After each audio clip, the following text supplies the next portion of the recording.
Good morning, everyone. I today kind of want to talk about again the retro gaming devices that I have been kind of recommending so many times here on this channel.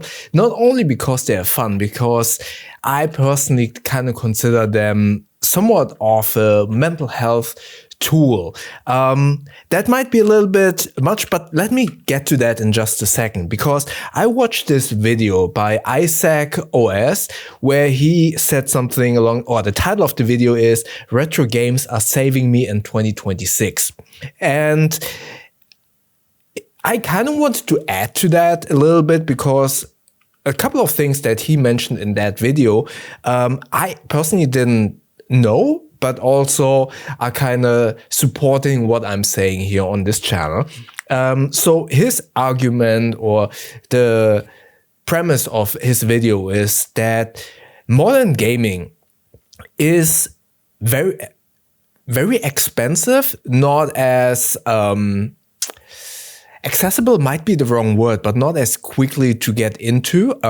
For example, he also said something along the lines that buying new hardware has become so expensive, like getting a new PlayStation, stuff like that, or the Nintendo Switch 2, for example, is really expensive. And then the games are expensive as well, which I knew, but I wasn't aware of the fact that they have become even more expensive. So, I hope I don't misquote it. So don't quote me on my quote of him, but something along the lines that a Nintendo Switch 2 game is somewhere around $88 or something. And those games then lie around and the hardware is so expensive. So basically he kind of said something around the pricing of new games. But for me personally, new gaming is very not approachable in a way that I want gaming to be. That is kind of switching off my brains at an instant, basically, or an instant might be a little bit too much. But with modern gaming, whenever I start up a game, I need to start up the console, which basically, it's like booting up a computer. It is a computer, obviously. Then you start up the game. You have a loading time. In many cases, you have to download an update. Yes, you could keep the console on in standby mode all of the time and set it to auto update at night. But yeah, that for me personally, I don't like to do that because obviously in standby mode, although it is less power consumption, it still is power consumption. I usually turn them off. Sometimes, I don't know, the internet disconnected. Still, I need to download and update. So all of those steps mean that if I want to game, I need to kind of schedule a time, or kind of think about, oh, I need at least 10 minutes to just get into the game. And then when I start up the game and I am able to start playing, usually this also involves me knowing where I left off. And as a freelancer, or as a person like all of us with responsibilities, sometimes life gets in the way. It's not like we are 15, 16, where we only have school and basically have a lot of time to allocate to playing games. Sometimes with our responsibilities that we have nowadays, there is the high potential that there is a 2-week break in between those playing sessions of those bigger games where you definitely forgot where you left off. So that is the basic reason why I personally kind of prefer retro gaming, especially on a device like this Anbernic RG35XX Plus, which with MuOS, I have the Pixie version, which starts up fairly quick and save states, is an amazing tool for just casual gaming and switching it on. Also, Isaac OS said in this video, especially with this economy, he said something along the lines, on this device, you basically get a bunch of games. You have a huge catalog of old games, excuse me, of old games available to you. So you don't have to wait for a release date of that new game. You don't have to wait for the updates, because those games, those retro games, are basically already available and already finished, done.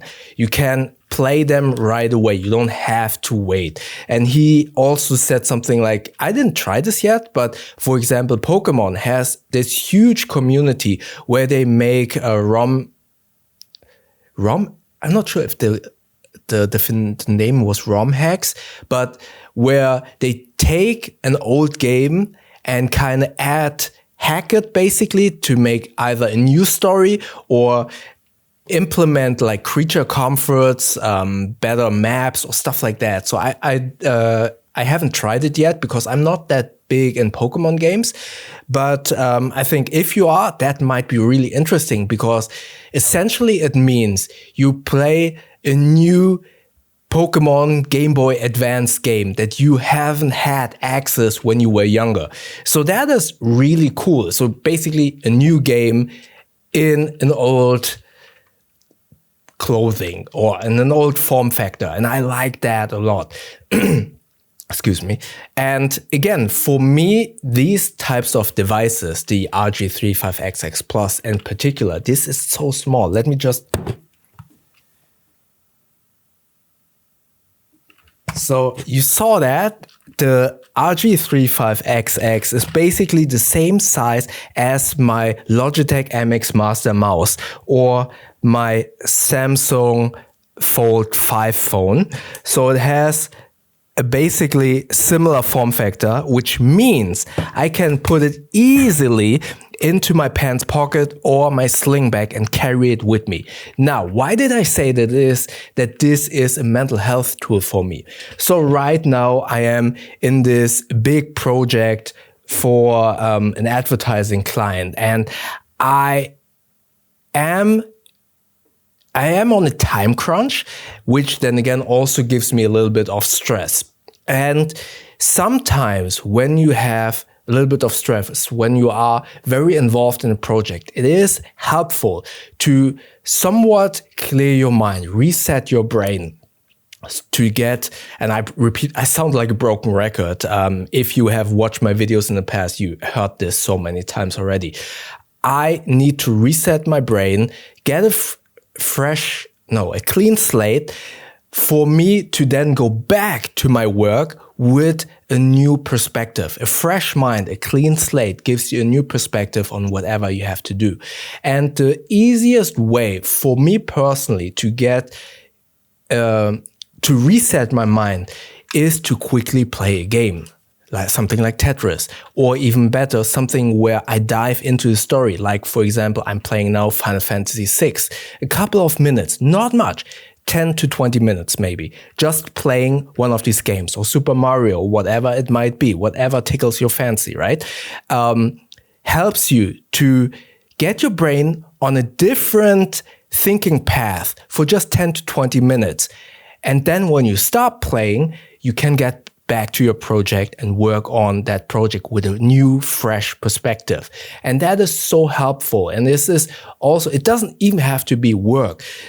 If you have, I don't know, your brain or your mind is racing around a problem, I don't know, something with your family or whatever it might be. And this sounds really weird in a way, if you have, for example, family issues, to then go play a game. And this is not about ignoring your problems. This is really important. This is not about ignoring your problems. And it might look, the perspective, the optics of, oh, you have, I don't know, an argument with your significant other, and then you sit down and you play a game. Obviously, the optics, it looks weird, right? But it helps you just to get your brain off that topic for, again, 10 to 20 minutes. And it's not about ignoring that problem, but just resetting your mindset and then getting back to that issue. Or, I don't know, you have to do a couple of chores at home. Just reset your mindset, and then go back to that is extremely helpful to kind of get, again, back some steam to just work on whatever you have to do. And that is why these devices are so great, because you can carry them around you wherever you go. You have save states, and that is going back to modern gaming.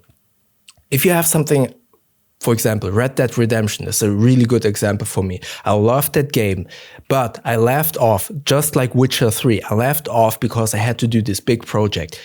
I was gone for basically a month, or in some cases only 2 weeks from the console, got back to the game. I totally forgot where I left off. I didn't know what quest I needed to do. Yes, there are quest markers, but sometimes it just doesn't click what you need to do. And with these types of things that allow you to play a game in between those sessions without having to download updates, without having to think about 10 minutes of startup time, loading times, especially with those big games, you have loading screens. It makes it so easy to get back into the story, to just play real quickly. And that is why I love retro gaming on these little small devices that I can carry around with me all of the time. So yeah, that is the reason why I call these like mental health tools. It's just a reset button for your brain, for your mindset. Again, it is really important. It is not about ignoring your problems. You should not ignore your problems, but it is helpful to kind of reset your brain and then take a look at whatever you need to tackle with that fresh perspective. And for that, this is so great. And again, 10 to 20 minutes isn't kind of resetting your brain totally. I mean, there is also an argument if you reset, for example, if you have a problem and then you sleep on it, sometimes it is a little bit hard to tackle that problem because it was so long. So this is not about like gaming for 2 hours and then going back to a problem. That can work, but sometimes that also is a little bit too much, of a break. Again, which underlines why a small device that you can carry with you all of the time with save states is amazing. Yeah, that is my perspective on retro gaming and these compact handheld devices. I mean, there are so many bigger handheld devices. For example, the RG40. That is amazing, but I don't use this in this kind of mental health tool capacity because it's so big, it doesn't fit my pockets that well. So that is why I'm kind of arguing for these compact, balanced devices like the RG35XX Plus to carry with you all of the time. So yeah, I hope you enjoyed this video. Let me know in the comment section below. Are you into retro gaming and what is your current favorite game? Let me know in the comment section below. And also check out the video where I kind of talked about dedicating or making single purpose devices a part of your life in the video up here. YouTube thinks that you like the video down here, and don't forget to hype and like and maybe subscribe to his channel by clicking the button up here. That way we see each other tomorrow. Thank you very much.